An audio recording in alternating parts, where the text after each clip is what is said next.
Episode 201, Gnostic Chronicles of the Occult with Miguel Conner.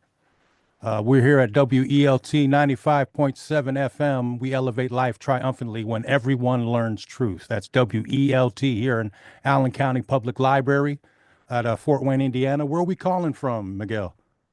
I am about 30 miles north of Chicago by the Wisconsin border. Ah, okay. So we're not that far from one another. Okay, because Fort Wayne and so what? Right. Okay. And then I see the Occult Elvis book in the background there. That looks like a huge book. Is it a Yeah, huge? yeah. Okay, Huge. awesome. We got archons and egregores. What's the difference? Archons and egregores. Well, Egregore. Yeah, right. Is uh, that how you say it? Yeah. yeah, Okay. yeah, yeah. Ah, Well, archons are part of the Gnostic system. They are the beings that basically control the universe. Think of the Matrix, the architect and his agents. They hmm. control humanity to keep us asleep, to keep us as slaves, to keep feeding on us, if you would, loosh, as some people call it. And Hmm. they control fate, they Hmm. control the simulation, and they control our minds. Egregore is a bit different. It's sort of an energy that people share that becomes autonomous, like people in a group who have intensity that will release their energy and often create an entity that will work for them. Occult groups do it, religious groups do it, and then can be for good or bad. I always think when you see faith healers, how it works is that they really draw from the energy of each other, this psychic electromagnetic energy, and they can actually heal. So that's basically the difference in a very brief answer. Interesting. That's Elvis was, you think Elvis was a kind of a faith healer with his the way he was performing his acts and stuff like that, and everybody is in awe and whoa Yeah. and getting on their knees and shaking their hands and everything like that? No, for Yeah. sure. He was a healer Uh, even without a crowd. As yeah. my book details, he had the ability to heal. Priscilla saw it. The Memphis Mafia saw it. He could heal small things like headaches. He could heal arthritis. He could heal heart attacks. He once healed a broken leg, and I go into detail in my book. It's not some tabloid or Mm. conspiracy YouTube channel. This is I get this from all these biographies from people from his inner circles. He was a bona fide healer, plus a magician. I mean, his skills were supernatural skills were just incredible, incredible. Now, what kind of books was he getting into? I know from I'm vaguely familiar with some of the books he was getting into from the that era in the 70s, right? Where he was like binge reading occult books. 60s and 70s, yes, Yeah, yes. 70s, okay. Yeah, he was I mean, Jesus was always his ride or die God. But he became disillusioned with evangelical and Protestant Christianity. He didn't like the concept of hell. He thought reincarnation made sense, and he didn't like the God of the Old Testament, and he just felt there was more to his spirituality than how he was raised. Plus, he had these supernatural powers that his mom, Gladys, told him to keep secret. She had them too. It was probably Wow. inherited, and they had to keep it secret. So once he began to expand his reading, and in those days, what was the big occult books he would read? Blavatsky, Theosophy, Manly P. Hall. He started to read a lot about Taoism, Buddhism, Gnostic texts, and he really expanded his view of the world and also his view of Jesus. He began to embrace a mystic Jesus, a more higher level, again, cosmic Jesus that worked for him to understand why we exist, what happens when we die, the bigger Isn't questions it in like the life. cosmic Christ consciousness kind of thing? That's it. Yeah. Okay. That's the Jesus Elvis really settled on. Now, what about the connection between Elvis and David Bowie? Now, you're writing something new as well, as far as the Gnostic Bowie, isn't it? Yeah, that will come out later this year, probably late fall. Okay. And this book was pretty much channeled. I did some Channeled. ayahuasca. Oh. Yeah, I did some ayahuasca Ah. ceremonies, and suddenly this voice came inside of me in Ah. 2022, Elvis, and he said, basically, my true story has been ignored. I need you to write this book, and the book came out in like 3 months. That's all it took me to write it. When I Oh, was wow. done, I was like, okay, I don't want to ever do this again. But then another voice came, and this was David Bowie, and he said, I am Elvis 2.0. And I said, there's no way Elvis and David Bowie have parallels. And they are sort of the same being. They are space age messiahs, they are saviors, Mm. parallel abilities, psychic magic abilities, parallel lives. And I mean, and they knew each other. That's the funny thing. They almost Oh, worked yeah. together. Is there a story about that? How did they know each other? How did they come about knowing one another? Well, there are many Oh, stories. oh, Both okay. were under RCA Records, Ah. and David Bowie loved Elvis. Little Richard and Elvis were his heroes, his inspirations. And even when David Bowie was wearing his jumpsuits and all that, he would tell people, I want to look like Elvis. And Mm. even when David Bowie would end his Ziggy Stardust concerts, people would say, David Bowie has left the building. So he Ah. was so much about Elvis. Even his last album and video, Black Star, is based on an Elvis song called Black Star, about dying, about fate destroying you. But so he was always gaga over Elvis, and they almost met, but Elvis didn't show up at a party in the 70s. And Mm. David Bowie was like, the king of rock and roll is about to meet the queen of rock and roll, and I am Oh, younger than him. But it never right on. worked out, and Ah. David Bowie did attend his concert, and he disrupted his concert. Elvis gave him a really dark look, and David Bowie was always embarrassed about that because he showed up in his Ziggy Stardust orange hair and all that in the middle of a set. So he felt terrible. But then years later, before he went to concert, Elvis wrote him a note and said, "Good luck with your concert." And David Bowie was so happy because he felt, oh, this, and he kept that note for the rest of his life. And then, according to Dwight Yoakam, of all people, Hmm. he said that right before Elvis died, he reached out to David Bowie and said, I want to reboot my career. I want to go in a new direction. Will you produce my next album? And David Bowie was like, oh, hell yeah. Ah. But unfortunately, Elvis did leave the cosmic building before that. And even before, you know that song Golden Years from Yeah. David Bowie Hmm. appears in A Knight's Tale. He wrote that for Elvis, but for whatever reasons, either David Bowie chickened out or Elvis rejected it. Elvis never adopted the song, so David Bowie released Golden Years in the mid 70s. Wow. That's just scratching. The That's a surface little there. so yeah. I mean, they were born on the same date. January 8th, right? Yes, yes. January. They had abusive mothers. They both grew up in poverty. You look at their lives, and it's the same being. Hmm. Now, what about the interesting tangent with David Bowie and Kanye West? Did you look up that theory with that one? Oh, No, okay. no, I don't. It was I like yeah, because it has Kanye's K music, West but on the Ziggy Stardust album cover, and they're trying to make connections all the way from that, and then talking about all these different vague connections with Bowie and Kanye, like wouldn't him be talking about surprised. Yeah, predicting Kanye's Kanye. kind of up. He's kind of he's Huh. reached metaphysical, mythic levels in his life. Yes. So as far as like what was the research you were getting into with the occult Elvis and the Bowie with the synchronicities and stuff like that? How did you Well, I was come up told to with write it, and the answers okay. would come there, Hmm. and I would just go to. That's the thing about Elvis and David Bowie is all this is hidden in plain sight. You can go to Priscilla's biography and she'll talk about his supernatural abilities. You can go to his friends, bodyguards, spiritual advisor. Same with David Bowie. You can go to his mainstream ones and it shows it right there. But for some reason, you know how it is. People are programmed to miss the truth, and we're also programmed to see people as we've been taught to see them. We see Elvis as this Southern conservative Christian guy. We see Hmm. David Bowie as this weird freak when he also was very much into Jesus and Christianity, but his own type, very Gnostic. Both had very Gnostic ideas. Both had studied the Gnostics, but it's all there, hidden in plain sight. But Like I one had of I the put it together.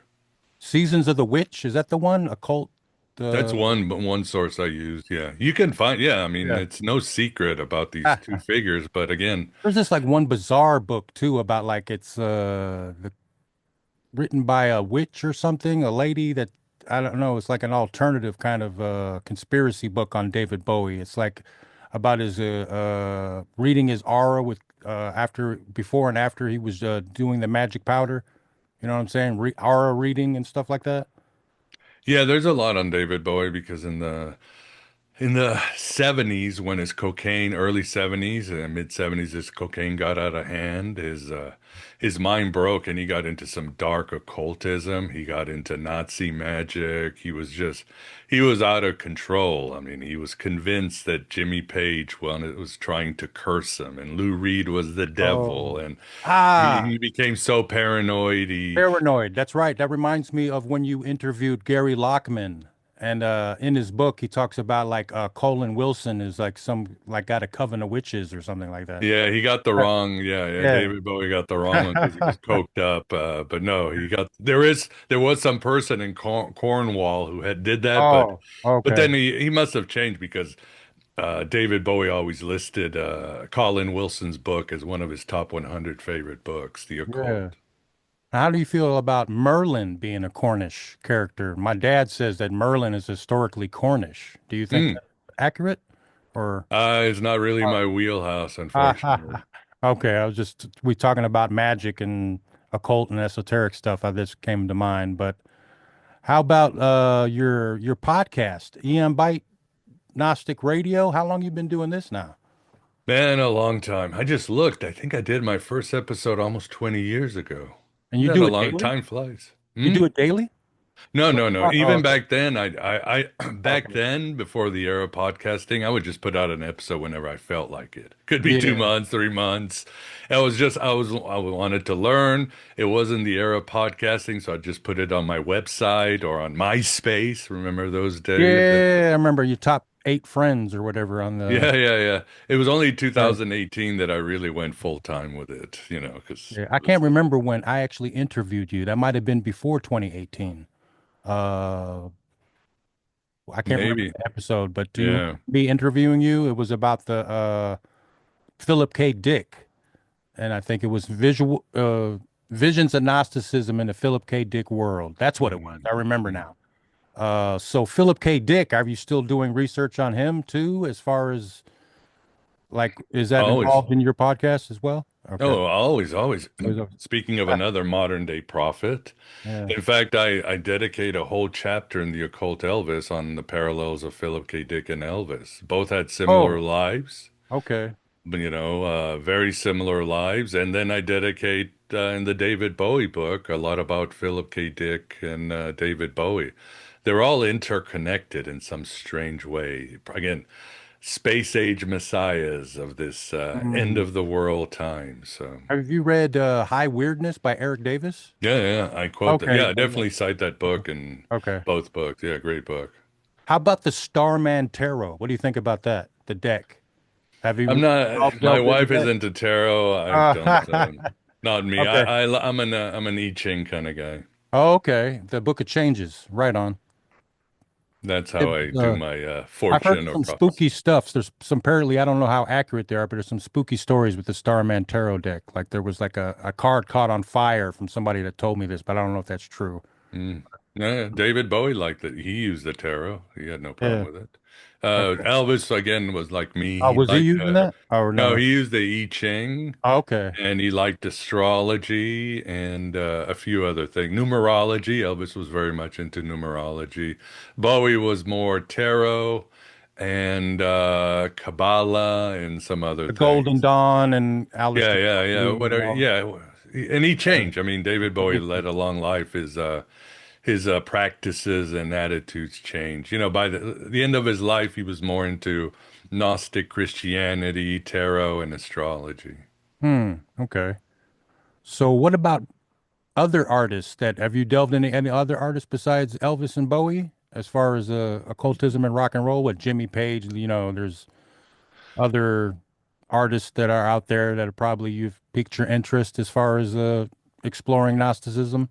Yeah, yeah. I mean, I've done the whole in researching them, I'm thinking about just doing an occult and rock and roll book, but I don't know. These Like an books, encyclopedia kind of thing, or yeah, they take their toll, and there are good uh, books out there, but it's been like 10 years since somebody released. I think Season of the Witch might have been the last time there's been a book like that. But yeah, I mean, obviously, rock and roll and occultism are tied hand in hand because, as I argue in the Occult Elvis and in the David Bowie book, rock music was never really a form of entertainment. It was a form of spirituality. It was a form of shamanism.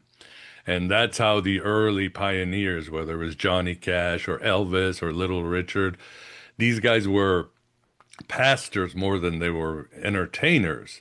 And they all embraced ah, the Pentecostal movement, which, as I argue, was a form of shamanistic Christianity, altered states of mind, handling snakes, being invaded by the Holy Spirit. And that's how it started. And it was also a reaction to the Brave New World after in post-war America, when suddenly this empire of satellites and nuclear bombs and mass media rose out, and these rock stars were sort of a reaction to this powerful empire. They were all space age, they were all Christian mystics, and they were all part of a new movement. So throughout history, I think when you experience rock music or view it as a form of shamanism, it makes more sense. Whether it's Jim Morrison or the Jim Grateful Morrison. Dead or I was gonna say yeah, that. yeah. Yeah, yeah. Yeah, yeah, he was also into The the Lizard King. esoteric. Yeah, yeah, he Yeah. was into Joseph Campbell and Native American shamanism and all that. What was Yeah, that Maria Sabina? I think hmm he's the yeah, mushroom priestess. Yeah, yeah, interesting. yeah. Jimmy Page was obviously into Thelema. Yeah, The over and Boleskin, and over. he owned a house that or the Yeah, Aleister Crowley house, yeah, Boleskin. Bullskin Yeah. Mansion. Yeah. Ah, ah. So were they both into the Golden Dawn? Did Elvis check out the Golden Dawn too, or No, Elvis was not into anything like magical that. or anything like No, that? yeah, Yeah. exactly. Ceremonial, magical, and all that. He wasn't. He did try a little, I think, hermetic New Age sex magic with Ginger Alden here and there, but no, for the most part, he was Christian mysticism, theosophy. He was very much into Kriya yoga, Okay. Yogananda school, and he would try things. Again, he was always looking for ways to expand his consciousness and trying to find answers. And both David Bowie and Elvis were very well read. I mean, they read books like they were going out of style. And what do you feel about the last couple Elvis movies? Like there's the Elvis Presley in concert movie by the same director. I can't remember the name of the. Yeah, Baz Luhrmann. I haven't seen Yeah, it yet. Hopefully, I I can haven't go seen to it. the Okay. theater. Yeah, and the movie was okay. Obviously, With it talks. Yeah, Austin Butler, I think. yeah. He Yeah, definitely did the best yeah. job I think of any What Elvis about Kurt actor. Russell? Kurt Russell did Elvis. Did you like that one? The Yeah, it was John okay. Carpenter Elvis Yeah. movie? Yeah. Yeah, yeah, and that's interesting because Kurt Russell appeared with Elvis in a movie when he was a kid. So, Oh yeah, I think I saw the footage of that. That's right. yeah, it happened at the World's He's Affair like or kicked him something. or something. Yeah, Yeah, that's it. yeah. That's it. So, yeah, it was okay, but obviously Baz Luhrmann completely skips Elvis's spirituality. He talks about his comic books. Both Elvis and David Bowie one of their heroes was Captain Marvel, one of their inspirations. But yeah, Baz Luhrmann skips the whole spirituality. If you watch Hmm. Sofia Coppola's Elvis movie, Priscilla, that Hmm. shows That goes Elvis. more into it. Okay. Yeah, yeah. He spends about 10 minutes with his spirituality, how he drove people crazy. Because there was a time where he didn't want sex, he didn't want fame. All he wanted to do was to meditate and do yoga. And people were Hmm. pissed off because they wanted the old Elvis. Yeah, I was at this the shirt that where Elvis Presley and Bruce Lee actually did meet, right? So that picture was real. Was that or did that Not happen? that I know of. I could be Hmm. wrong. No, I mean, Elvis loved Bruce Lee.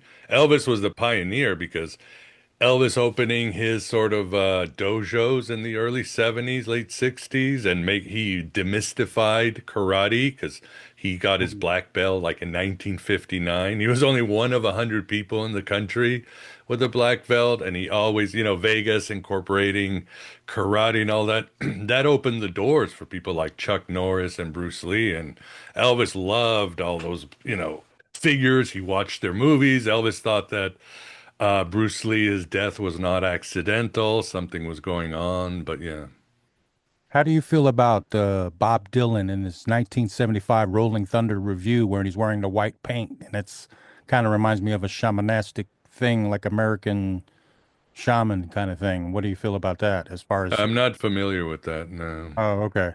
I guess that's a whole different ball game as far as like that. That's almost like a different, yeah, ballpark. Hmm. Mhm. Yeah, yeah, yeah. I mean, Bob Dylan was, of course, very influenced by Elvis. He said, when I heard Oh, yeah. Elvis, Okay. I woke up. John Lennon famously said, before Elvis, there was nothing. I mean, Elvis's Oh, music, yeah. well, Yeah. from Bruce Springsteen to Bob Dylan to Elton John to David Bowie, he was like he woke something up within so many figures and changed their lives, and they became world history changing celebrities. Prototype, so Hmm. to speak. Yeah, yeah. I mean, Joey Ramone famously said, punk started with Elvis. The Clash, the two founders, Strummer and the other guy, they always, Elvis was their inspiration. I always thought it'd be interesting if Elvis Presley covered "Light My Fire" by the Doors. Come on, baby, light my Yeah. fire. Well, You know Jim what I mean? Morrison, who do you think Jim Yeah, yeah, yeah. He Morrison? Jim emulate. Morrison said his singing Yeah. style was based on a fusion of Frank Sinatra and Elvis. Ah, Elvis was Frank also Sinatra. great. Okay, Yeah, the yeah. fusion. You can see Right. that in his voice. Mm. So what is the did you get your website before the podcast radio? What's that one called? The God Above the God? The God Above God, yes, God dot Above com. God. Yeah, And yeah, that's long before. I mean, podcasting is not that it's not that old, believe it or not. It was pretty niche. Yeah, it wasn't around when I was started this show. yeah, I think I started like 2015. So I guess it's been around for the last 10 years at the most. Yeah, but it's only really exploded in the Probably. last Yeah. 7 or 8, yeah, when it Yeah, became yeah, yeah. mainstream. And you've interviewed quite a few writers now, huh? I know there's Gary Lockman. I don't know who else you've been interviewing here the So last many. a couple of years. There's been so many, huh? Hmm. Okay. I'm grateful for the time they gave me. Awesome. Yeah, I'm grateful too. I got about this is episode 201 and the second one to go visual. So Mhm. Yeah, it's you going to gotta be go interesting. video. You gotta go Yeah, video. I got to go video now. I The got times. you familiar with Philip H. Farber? I got him next week. He did No. a book called Cannabis Magic, Magic for the 21st Century, Brain Magic. Hmm. Okay. But yeah, I forgot that occultism and rock and roll. So what else? Any more? What about artists today? Like, do you see any of that in today's artists Good besides? question. Yeah. I do, but a lot of them have said, or their friends said, keep it on the lowdown. Yeah, they Oh, don't want it. A lot of them do. advertised, right. Yeah, they want to keep their image for their fans and for their money. So a lot of them I can't say, but there are, God, today, modern artists are into the esoterica. No idea. I guess I'm sort of out of the loop. I might be out of the loop too. I don't know. Yeah. As far as Gnosticism, like what are we going with the early Gnostic as far as how far it goes back? What do you think about it as far as in like in blues music and stuff? Blues Oh, music. well, I mean, have you watched the movie Sinners? Oh yeah, the vampire movie with the yeah. I Yeah, watched yeah, that's the some of that. argument I make in my Elvis book is that the Oh, okay. blues and this type of music was based on African shamanism and animism. It really was a form of magic that got disguised as entertainment, just as rock and roll and the blues and even gospel music is the same. It was a hidden sort of African magic that got infused and it got packaged, and Elvis loved it. And he also recognized the power, the magic of it, and he adopted it, and that got fused into what we know today as rock music. So it's all there, yeah, in the blues, it's all there in jazz. It's yeah, very powerful magic if you know how to tap It's into like it. reminds me of Sun Ra. Uh, Hmm. Space is the They're place, another outer perfect space mythology example. of Yes, yeah.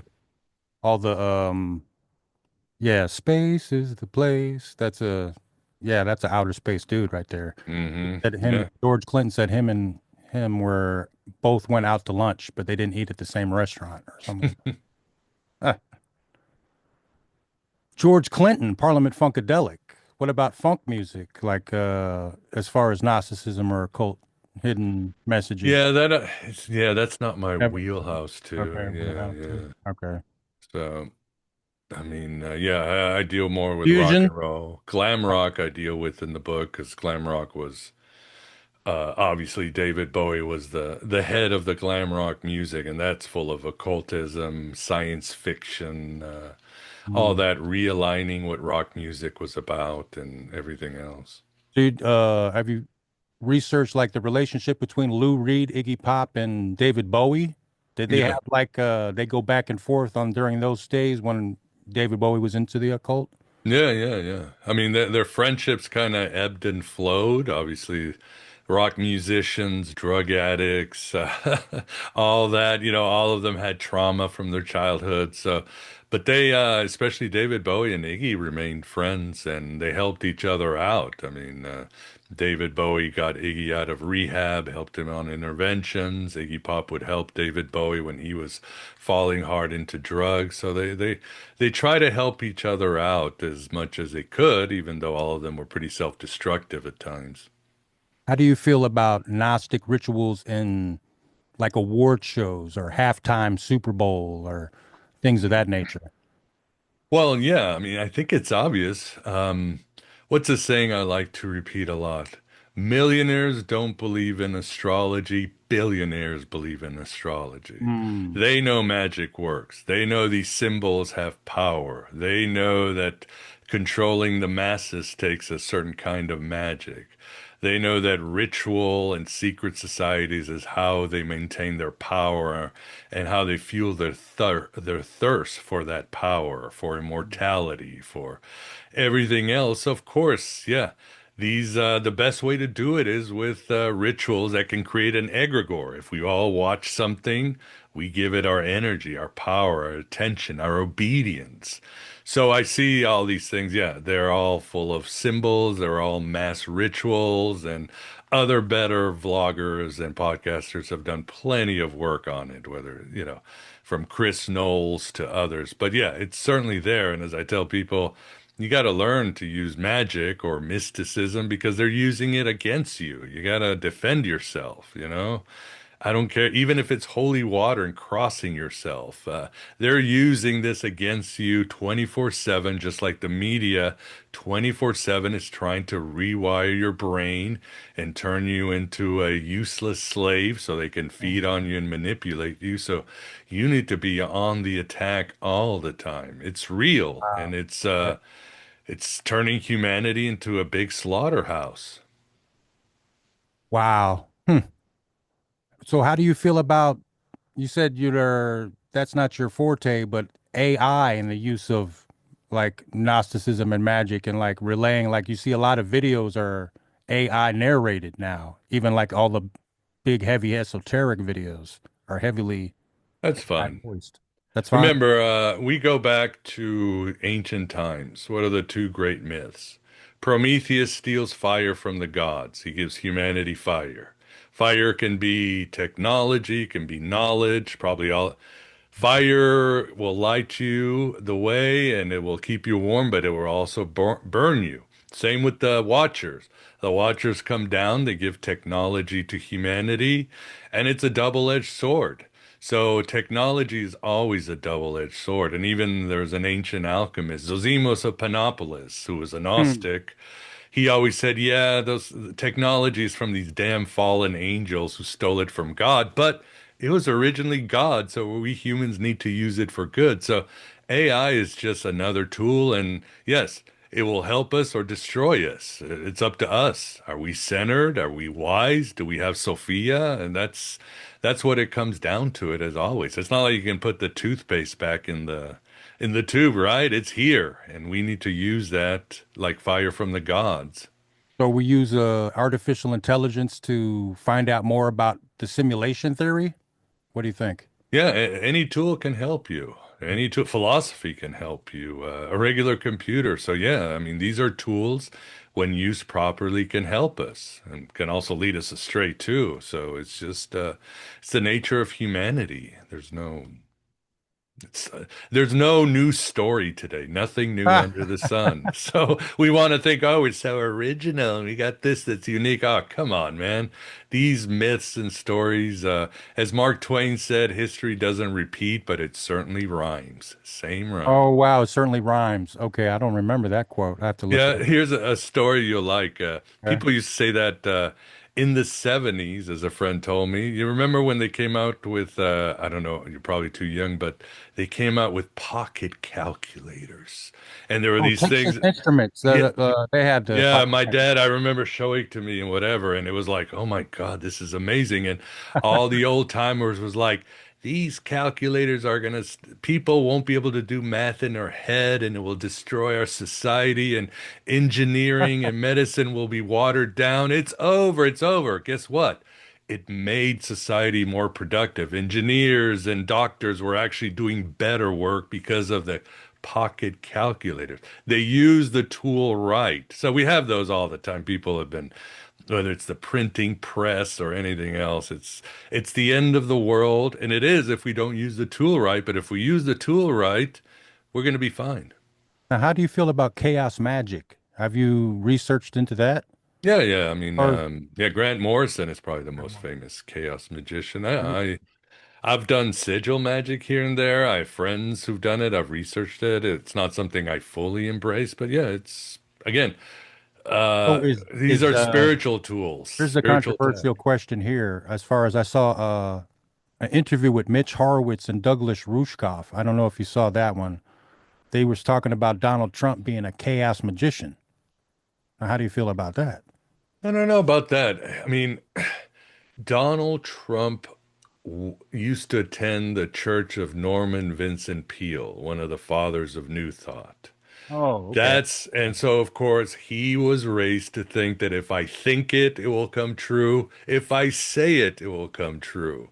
And once you realize that, you start to understand him because you people, well, he's lying. Is this? No, he was taught that if he said it, he'll say it, and then it will come true later on. And if it doesn't come true, it was never real to begin with. So he's part of that generation, that attitude. So, and he's not going to change. He really thinks he can speak and think reality into being, and sometimes it works, sometimes it doesn't, but you just keep going at it. So, As far as comic books, you've been doing a lot of research as far as Gnosticism and comic books, maybe? oh, Or plenty of that. plenty of Yeah, that? Okay. yeah. I mean, there's That's plenty of that with Neil Gaiman and Alan Moore, Grant Morrison. Yeah, some of our great comic books are certainly very Gnostic. I Doctor mean, Strange. yeah, and Yeah. remember, Philip K. Dick, who was very influenced by Gnosticism, he had a couple of mystic Gnostic experiences, writes about it in Death, talks about it in his novels. He is so influential to a generation of millennial and Gen X directors and all that, that his ideas, his Gnostic ideas, have sort of percolated into the mainstream. That's why shows like Severance or others are very Gnostic, because it's just become part of what we are. I mean, even the creators of The Matrix, the Wachowskis, heavily influenced by Philip K. Dick. So it's out there. Minority Report, The Thought Police. Yeah. Philip K. Dick, yeah, Yeah. based on one of his short stories like Total Recall, Blade Runner, Man in the High Castle, so many others. Yeah. Scanner Darkly. Yeah, All that's a there's good a bunch. film. Yeah. Hmm.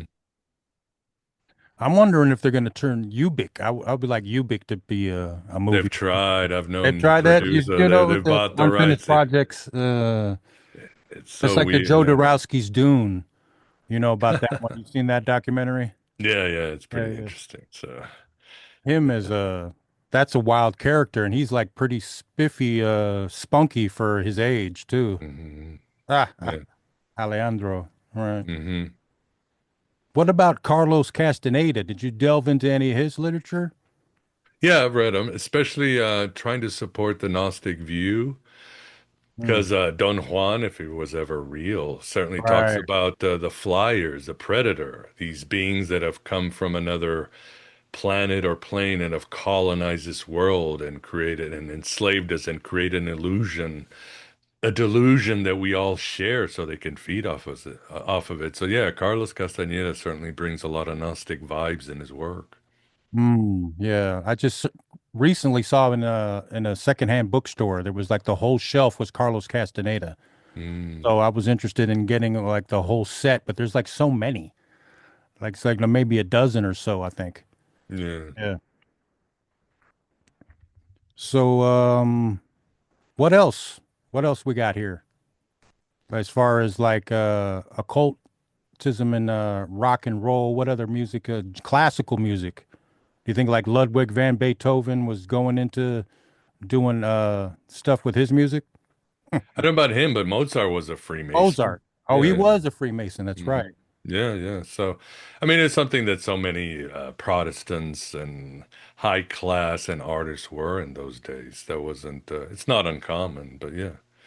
And obviously, a lot of the great painters and everything from Da Vinci to the others were influenced by the Renaissance and the Hermetic tradition and the Gnostic tradition and all Neoplatonism and all that. So it's all there infused. Salvador Dali. He seemed to be like he could be in touch with a lot of Gnostic texts. William Blake. How do you feel about William Blake's work? No, definitely a bona fide Yeah. Gnostic. Yeah. Yeah.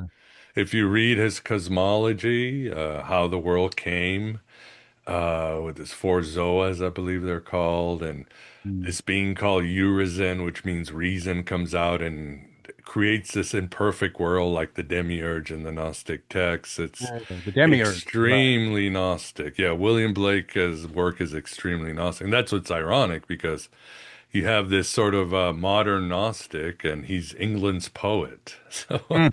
I think it's Robert Frost, very influenced by Gnosticism too. He even has a poem called "The Demiurge's Laughter," and he's America's poet. So yeah, Gnosticism will really open your channels of communication and expand your consciousness, or should I say, gnosis, which is the Oh, spiritual tech of the Gnostics. have you been into any of John Zorn's material? He's got a Hmm. lot. He's a like an avant-garde artist that does music. He has a label called Sadiq, but like most of his music is like thematic to like gnosticism, alchemy, occult subject matters, and stuff like that. I don't know if you might want to check that out or not. Mm, John Zorn. So mm-hmm. yeah, interesting. Yeah. So what about Robert Anton Wilson and Terrence McKenna and Philip K. Dick and High Weirdness? Like how did those three connections with the Gnostic connections right there? That's Well, we already mentioned Philip K. Dick. Terrence McKenna, you can find it on YouTube, has some great speeches on Gnosticism and Philip K. Dick.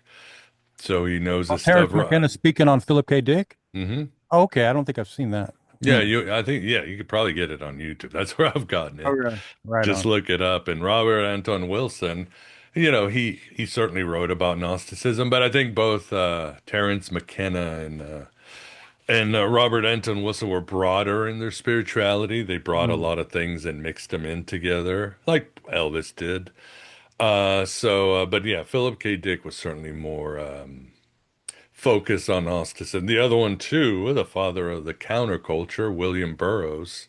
He was a Mm. Yeah, bona yeah, fide. yeah. He said he was a Gnostic, and when you read his cosmology, how he saw the world, it was very Gnostic. That Interzone and yeah, we were enslaved by these cosmic centipedes who created a false reality, and time and language were archons, and the Mayans were the priests of the alien centipede. So yeah, William Burroughs was it goes deep into great. yeah, yeah, yeah. Yeah, yeah, and William Burroughs was huge influence on David Bowie. I mean, David Bowie really borrowed a lot of William Burroughs, especially in albums like They met too, didn't they? With the cut up method, didn't they collaborate or that's it. some kind of? No, they didn't collaborate. William Burroughs, I think, interviewed David Bowie for Rolling Stones, and they Oh, hung okay. out. But David Bowie had read his books and was really influenced by it. But yeah, he certainly borrowed the cut up method from William Burroughs, and it worked for him. A lot of his albums, like Diamond Dogs and Mm. Young Americans, is just David Bowie throwing stuff together, and somehow it comes out to a song. And later on, with Brian Eno for the Berlin trilogy, Brian Eno suddenly was into the same thing. So he and Bowie were just like just throwing melodies and lyrics and just throwing it together to give us some of the most famous and artistic rock of in history.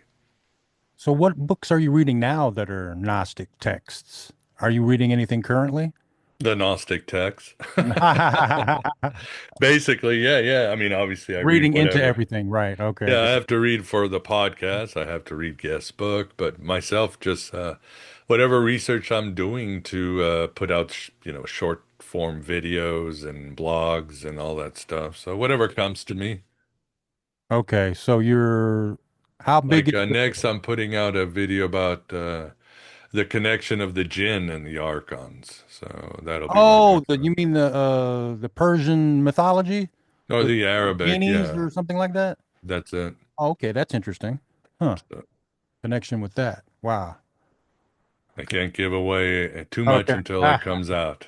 Okay. Your listeners, it'll be out next week if they want to go check out whatever my Okay. website or YouTube or whatever. Yeah, that's Eon Byte Gnostic Radio. Okay. Right on. Well, man, I'm glad to have you come out today. I think we covered a lot of ground. I don't know what else we can talk about here. Ah, You tell me, it's your show, it's your yeah. audience. They're I'm hungry thinking for about what they're another question. hungry. Hey, I got a special co-host with me. He might have a question. Brolic Enigma is his name. How you doing, sir? Hello. This is Miguel Conner, Brolic Enigma. You got a question for him, man? Um, yeah. What are like just different I don't know, what y'all was talking about The Archons or what? the archons? Yeah. Uh that's what y'all was just talking about? What were At we the just talking beginning. about? Yeah, the Yeah, the beginning. jinn and the Yeah, archon. the jinn and the Archons. The connection between the jinn and the Archons. Oh, okay. Okay. Uh Genies. right, right. Yeah. Just on a level of what he was telling me, uh what would be like the level that uh you would have to Hmm. vibrate for communication with those type of people. Hmm.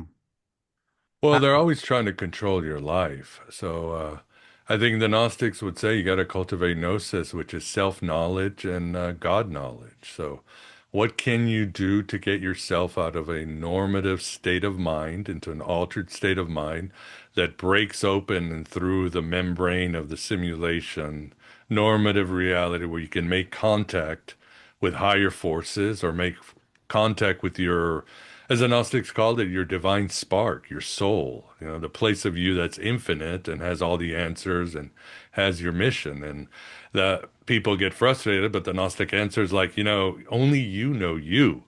What hmm. works for me ain't gonna work for you. We're all different. Some people it's church, some people it's prayer, some people it's ceremonial magic, some Chanting. people it's Zen meditation. Everybody's different, and you have a unique path and a new unique set of rituals that are going to work for you, and nobody else can tell you what to do, and that's it. Don't let any pastor or guru or whatever tell you. You know you. You've been around since before time started. Find out what works for you, or as John Lennon said, whatever gets you through the night. That's your. Whatever gets you through the night. Yeah. So, All right. so it's hard. It's Ah, individualistic, but yeah. that's Well, the very whole thing about subjective. we don't want to be cattle. We don't want to be average. We don't want to be like everybody else. We got to find our own magic, our own Oh, individual. I got something for you. How about those ayahuasca ceremonies? Can you maybe go more into that? Can you tell a story about your ayahuasca ceremonies that inspired the channeling of Elvis?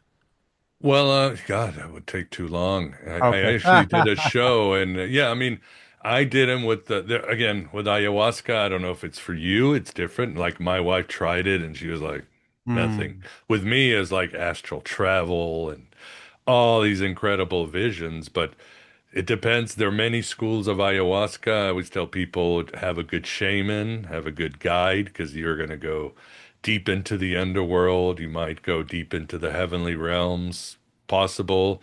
Have a good guide. I did it with this group called Santo Daime, which is a Brazilian shamanistic Christian organization that uses ayahuasca. And I've done it many times, maybe 18. And yeah, some trips are just okay, no big deal. You just kind of learn things about yourself, and others were like, "Oh my God, I am leaving my body and floating out in space." As always, as they say with ayahuasca, don't let your ego set the agenda. Let the plant decide what you need. Just like, the old saying in Alcoholics Anonymous, God gives you what you need, not what you want. So don't have expectations with anything, meditation, Well, religion, and just let God decide what you need and where you need to go. that's something in the future that I might partake in. I'm not sure, but I've taken. Have you ever heard of Salvia Divornum? Hmm. Now that I was haven't done interesting to it. me. Yeah, I did that, and it was like a sacred geometry lesson. There was Mm, like angles that I didn't understand, but it was all sacred geometry. That's all I can give you right now. But yeah, that's mhm. what Salvia was on. But yeah, I want to thank you for coming out, man. We can cut it short. It's about 45 minutes anyway. Here at WELT 95.7 FM. We're with Miguel Conner, the God above God, Eon Bite Gnostic Radio. So Gnosis, uh, Archons, Egregors, the Gnostic Bowie. When did you say that was going to come out again? Probably late fall. Late fall. Okay. And that's how many pages you think it's going to be? It's going to Uh, be a big book like that one in the background, or is it going to be something no, but, well, that's a like, poster. oh, that's a poster? Yeah. Oh, okay. I thought that was a book. No, here's the book. Okay, Here's the there's the book. book. Okay, that's the size Yeah, of it. yeah, Okay, yeah. gotcha. Normal book, 200, Okay. 250 pages. Okay, gotcha. Right on. I thought that was a coffee table book leaning up against the. Yeah, no, no, no, no, What do you no. got there? Is that like an Aztec shield or something? Or what is it? Yeah, yeah, I got that in Tenochtitlan when I was Oh. young. Went to the pyramids, and that was a long time ago as a kid. It's all brass and copper. A Hmm. sun god, the fierce Aztec sun god. Do you catch Graham Hancock's show? The Sometimes, Ancient yeah, sometimes. Apocalypse or Yeah, Ancient yeah. Civilizations or something like that? Okay, cool. All right, cool, man. We're have a good rest of the day, you know what I mean? So we'll keep in touch. How All about right, that? man. Thanks for Cool. having me on. Yeah, you're welcome, Miguel. All right, man. Peace. Peace. Peace. Peace.